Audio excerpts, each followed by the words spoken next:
জাপানের সমুদ্রের ধারে একটি ছোট্ট গ্রাম আছে, যেখানে থাকে ১১ বছরের একটি মেয়ে, যার নাম বরি।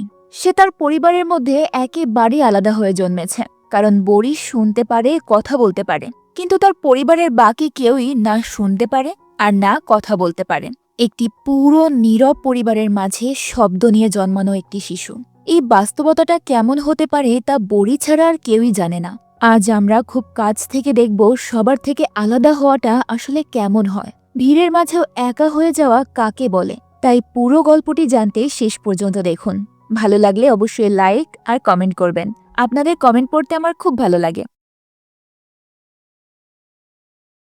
গল্পের শুরুতে আমরা দেখতে পাই সকালবেলা সবাই খাবার টেবিলে একসঙ্গে বসে আছেন, যেখানে আছে বরির ভাই জুং, তার মা জিনা এবং তার বাবা সিওক।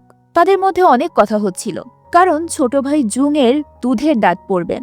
সবাই মিলে হাসাহাসি করছিল আর জুংয়ের এই বিষয়টা নিয়ে সবাই বেশ মজা করছিল।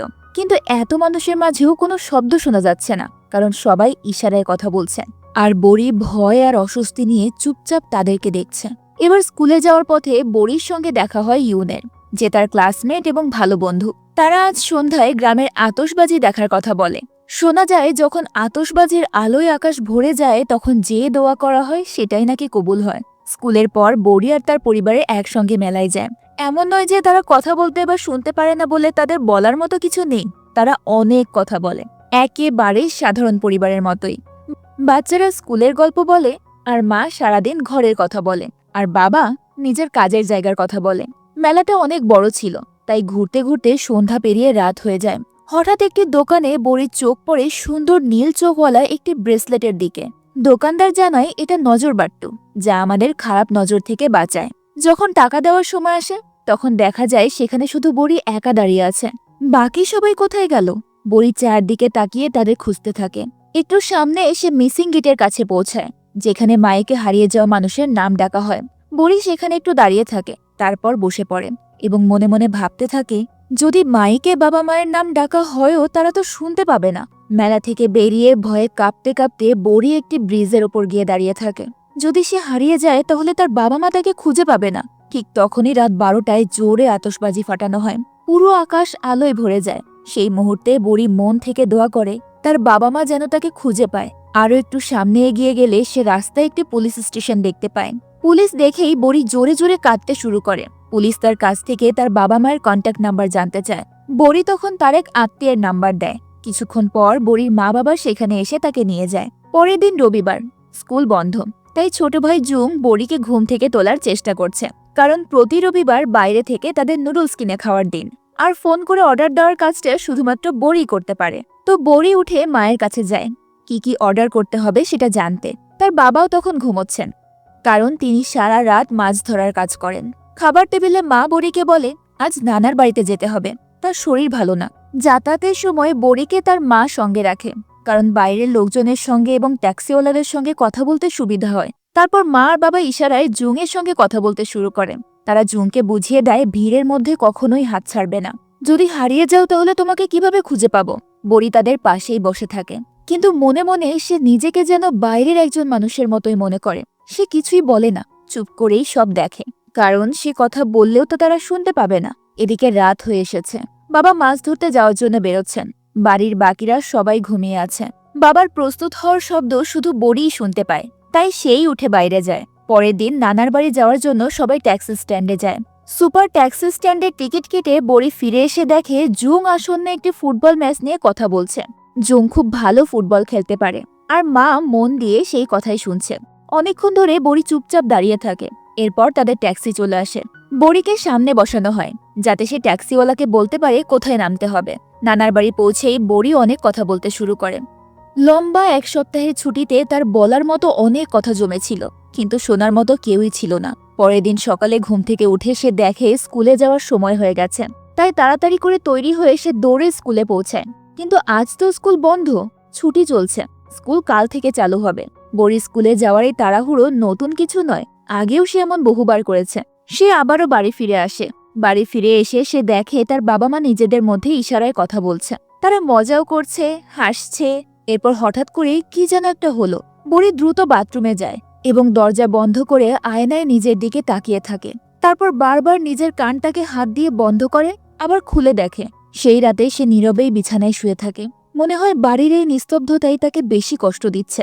পরদিন সকালে মা তাকে স্কুলের জন্য তৈরি করে দেয়।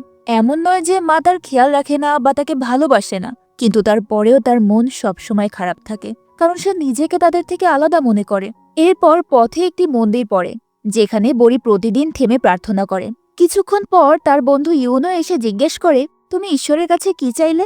অনেকক্ষণ চুপ থাকার পর অবশেষে বড়ি বলে, আমি চেয়েছি আমাকে বয়রা বানিয়ে দাও, যেন আমি কিছু শুনতে না পাই। ইউন তার এই কথা শুনে অবাক হয়ে যায়। সে মনে মনে ভাবে, এরকম একটা জিনিস আবার কেউ ঈশ্বরের কাছে চায় নাকি? এরপর ক্লাসে ইউন তাকে লিখে জিজ্ঞেস করে, তুমি কেন এমনটা হতে চাও? কিছুক্ষণ পর বড়ি উত্তর দেয়, কারণ বাড়িতে আমি খুব একা অনুভব করি। বাচ্চাদের মন কতটা সরল হতে পারে যে নিজে অনেক অসহায় বোধ করে। পরে ইউন নিজের আইপড বড়ির হাতে দিয়ে বলে, তোমার ইচ্ছেটা আমার কাছে অদ্ভুত লাগছে, তবু আমি তোমাকে সাহায্য করতে চাই। তুমি এটা কানে লাগিয়ে জোরে জোরে গান শুনলে কানে না শোনা মানুষের মতো হতে পারবে। এরপর বড়ি দুই কানে হেডফোন লাগায়, কিন্তু বেশিক্ষণ রাখতে পারে না, কারণ জোরে শব্দ হওয়ার কারণে তার কানে ব্যথা হতে থাকে। এরপর বড়ি সমুদ্রের ধারে বসে দূর থেকে তার বাবাকে দেখতে থাকে, আর কানে সেই ইয়ারফোন লাগানো। বাবা তাকে দেখে ইশারায় নিজের কাছে রাখলে সে উঠে যায়। কিছু পড়াশোনার বিষয়ে কথা বলার পর বড়ি জিজ্ঞেস করে, আপনি আর মা প্রথম কোথায় দেখা করেছিলেন? বাবা বলেন, একদিন আমি এখানেই মাছ ধরছিলাম, দূর থেকে তোমার মাকে হেঁটে আসতে দেখেছিলাম, একদম তোমার মতোই সুন্দর ছিল। ধীরে ধীরে আমাদের বন্ধুত্ব হয়, তারপর বিয়ে। বড়ি আবার জিজ্ঞেস করে, বাবা আপনি স্কুলে যাননি কেন? বাবা বলেন, আমি অন্য বাচ্চাদের মতো স্কুলে যাওয়া শুরু করেছিলাম, কিন্তু আমার এই অবস্থার জন্য ওরা আমাকে খুব বিরক্ত করত, তাই স্কুলে যাওয়াটা বন্ধ করে দেই।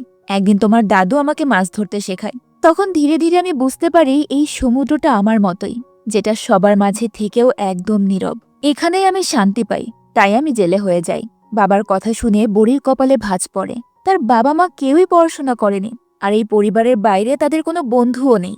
রাতে খাবার সময় টিভি জোরে চলছে, কিন্তু বাকিদের তাতে কোনো আগ্রহ নেই। শুধু বড়ি মন দিয়ে শুনছে।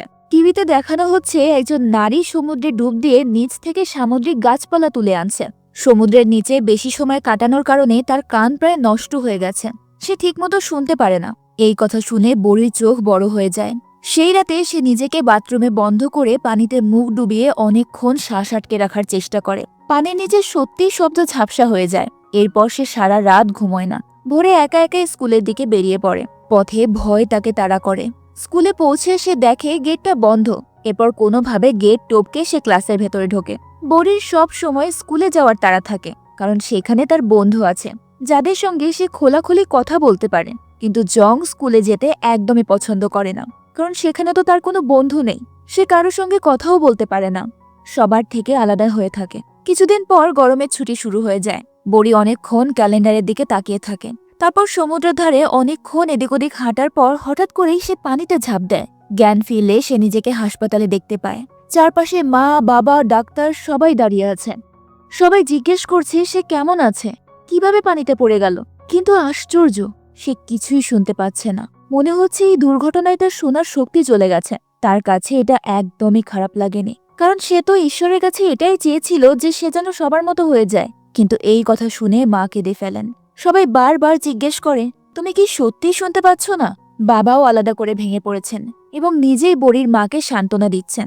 ডাক্তার বলেন, হয়তো দুর্ঘটনার কারণেই এমন হয়েছে, কিছুদিন পর নিজে থেকে ঠিকও হয়ে যেতে পারে। পরের দিন সকাল, রবিবার। জুং কখনো ভোলে না যে রবিবার মানে নুডলস অর্ডার করার দিন। সে বড়িকে ডেকে ফোনে অর্ডার দিতে বলে। বড়ি ফোন তুলে নেয়, তারপর হঠাৎ মনে পড়ে সে তো আর শুনতে পায় না। সঙ্গে সঙ্গে সে ফোনটা কেটে দেয়। তারপর দুজন কাছের দোকান থেকে নুডলস কিনে আনে। সেখানে বসে এক মহিলা আফসোস করে বলে, বেচারি, পরিবারে একমাত্র যে কথা বলতে পারত সেও আর নেই। বাড়ি ফিরে বড়ি জুংকে জিজ্ঞেস করে, আজ তোমার ফুটবল প্র্যাকটিস আছে তাই তো? জুং বলে, হ্যাঁ, কিন্তু আমি এক্সট্রা পার্টে বসে থাকি। বড়ি বলে, কেন? তুমি তো খুব ভালো খেলো। জুং বলে, কারণ আমি শুনতে পাই না। কিন্তু ফুটবলের সঙ্গে শোনার কি সম্পর্ক? জুংয়ের কাছে এর কোনো উত্তর নেই। এরপর মাঠে খেলার সময় বড়ি দেখে তার ভাই একা একা ফুটবল প্র্যাকটিস করছে। ফেরার পথে ইউন দূর থেকে বড়িকে দেখে বারবার হাত নাড়তে থাকে। গরমের ছুটি শুরু হওয়ার পর থেকে তাদের আর দেখা হয়নি। বড়ি পিছনে ফিরে তাকায় না। সামনে এসে ইউন জিজ্ঞেস করে, শুনেছি তুমি হাসপাতালে ছিলে, তুমি কি সত্যিই বধির হয়ে গেছো? বড়ি তখন মাথা নত করে জবাব দিল, হ্যাঁ।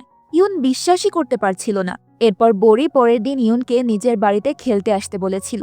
সন্ধ্যায় বাবার সঙ্গে মাছ ধরার সময় বড়ি বাবাকে জিজ্ঞেস করে, আমি এখন শুনতে পারি না বলে কি তুমি হতাশ? বাবা বলেন, তুমি শুনতে পারো বা না পারো তাতে আমাদের মধ্যে কিছুই বদলায় না। তুমি এখনো আমাদের আদরের মেয়েই আছো। জানো, তুমি যখন জন্মেছিলে তখন তোমার মা খুব দুশ্চিন্তায় থাকতো। ভেবেছিল তুমি হয়তো আমাদের মতোই হবে, কারণ তুমি ছোটবেলায় কাঁদতেও না, শুধু চুপচাপ তাকিয়ে থাকতে। কিন্তু সময়ের সঙ্গে সব ঠিক হয়ে গিয়েছিল। অনেক সময় বড়ি একা আকাশের দিকে তাকিয়ে কি যেন ভাবতে থাকে। একদিন সে মাকে জিজ্ঞেস করে, যেদিন তুমি জানলে আমি আর শুনতে পারবো না, সেদিন তুমি হাসপাতালে কাঁদতে কাঁদতে কেন দৌড়েছিলে? ভালোই তো হয়েছে, তাই না? এখন তো আমিও তোমার আর বাবার মতো আমরা সবাই একই রকম হলাম। মা বলে, আমি যখন 10 বছরে ছিলাম তখন আমি শুনতে পেতাম।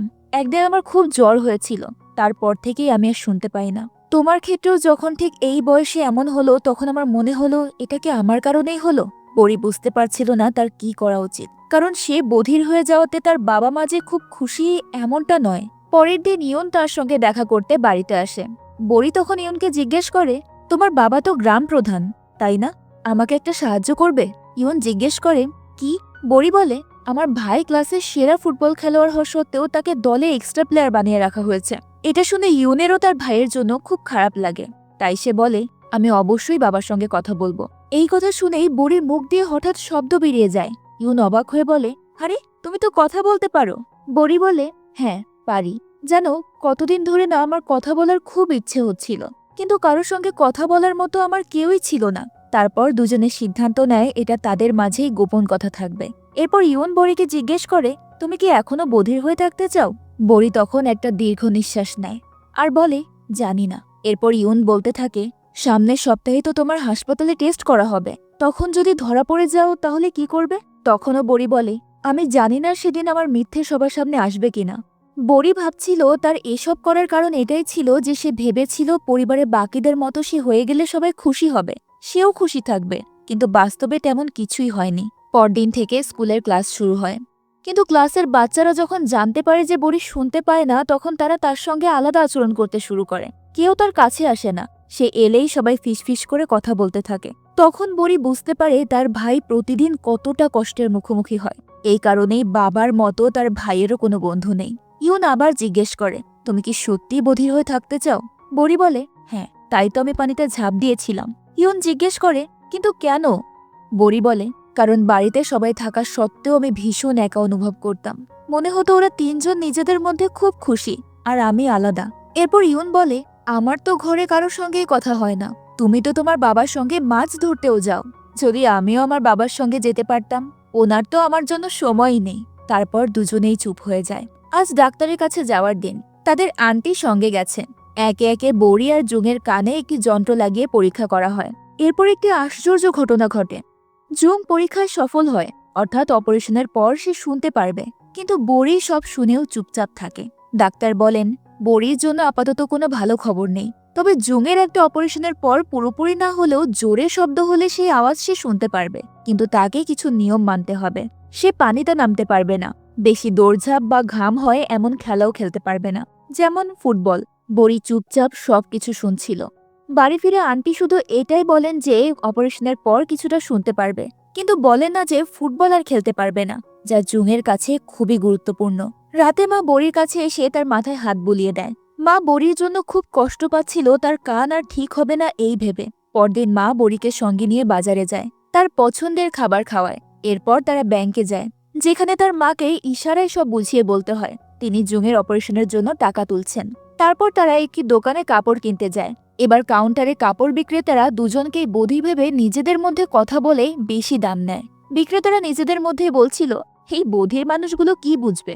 বড়ি চাইলে সাথে সাথে এর জবাব দিতে পারত, কিন্তু মায়ের সামনে সে এখন দুর্বল, কারণ এতে তো তার মা তার সত্যটা জেনে যাবে। মানুষ আসলে এমনই হয়, সহজ সরল মানুষের সুযোগ নিতে তাদের 1 সেকেন্ডও সময় লাগে না। এরপর আন্টি বাড়িতে এসে জানায় আগামী 10 তারিখ জুংয়ের অপারেশন।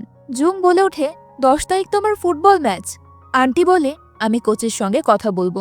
এই কথা শুনে সামনে বসে থাকা বড়ি ভীষণ অস্থির হয়ে যায়। সে কিভাবে সবাইকে বোঝাবে যে এই অপারেশনের পর জুং আর কখনো ফুটবল খেলতে পারবে না। আসলে বধির হওয়া বা বোবা হওয়া যতটা সহজ সে ভেবেছিল ততটা সহজ নয়। রাতে সবাই একসঙ্গে বসে বড়ি বলে, এখন আমি শুনতে পাই না, তাই তো তোমরা খুশি? মা বাবা চমকে যায়। এ কি বলছো? আমাদের খুব কষ্ট হচ্ছে, কিন্তু তোমার জন্য আমাদের ভালোবাসা কিন্তু কখনো কমবে না। তারপর বড়ি বলে, ভাইও যদি আমার মতো বধির থাকে তাহলে কি কোনো সমস্যা? বাবা মা ভাবতে থাকে হঠাৎ বড়ির কি হয়েছে। তখন তার বাবা মা তাকে বলে, তুমি কি চাও না তোমার ভাই শুনতে পারুক? কিছুক্ষণ পর বড়ি নিজেও ভাবতে থাকে এবং শেষ পর্যন্ত বড়ি তাদের সব কথা খুলে বলে দেয়। এসব শুনে সবাই অবাক হয়ে যায়। মা জিজ্ঞেস করে, তুমি শুনলে কিভাবে? এই প্রশ্নের পরই বড়ি হাউমাউ করে কাঁদতে শুরু করে। সে আর মিথ্যেটা ধরে রাখতে পারে না। মা বাবা তাকে বুকে জড়িয়ে ধরে তাকে ক্ষমা করে দেয়। আজ 10 তারিখ, কিন্তু জুং অপারেশন থিয়েটারে নয়, বরং ফুটবল মাঠে। সেখানেই সে সবচেয়ে বেশি খুশি। তার ম্যাচ চলছে। বাড়ির সবাই লোকাল চ্যানেলে সেই ম্যাচ দেখছে। ম্যাচটা খুবই হাড্ডাহাড্ডি হয়, কিন্তু জুংই সবচেয়ে বেশি গোল করে তার দলকে জয় এনে দেয়। এখন তার ক্লাসের সব ছেলেরাই তার সঙ্গে বন্ধুত্ব করতে চায়, কারণ এখন সে আসলেই সবার থেকে স্পেশাল এবং আলাদা। আর শেষ দৃশ্যে আমরা বড়িকে দেখি মাটি আর সমুদ্রের মাঝে একটি সরু পথ ধরে হাঁটছে, যেন সে বলছে সে এখন শিখে গেছে কিভাবে নিজের ঘরের পৃথিবী আর বাইরের পৃথিবী এই দুটোকেই সমানভাবে নিয়ে চলতে হয়। এই গল্পটা শুধু বড়ির নয়, এই গল্পটা আমাদের সবার, যারা ভিড়ের মাঝেও একটা সময় নিজেকে একা মনে করেছি। আর এরই সাথে এই সুন্দর গল্পের এখানেই সমাপ্তি হয়। গল্পটি তোমাদের কাছে কেমন লেগেছে তা অবশ্যই কমেন্ট করে জানাবে।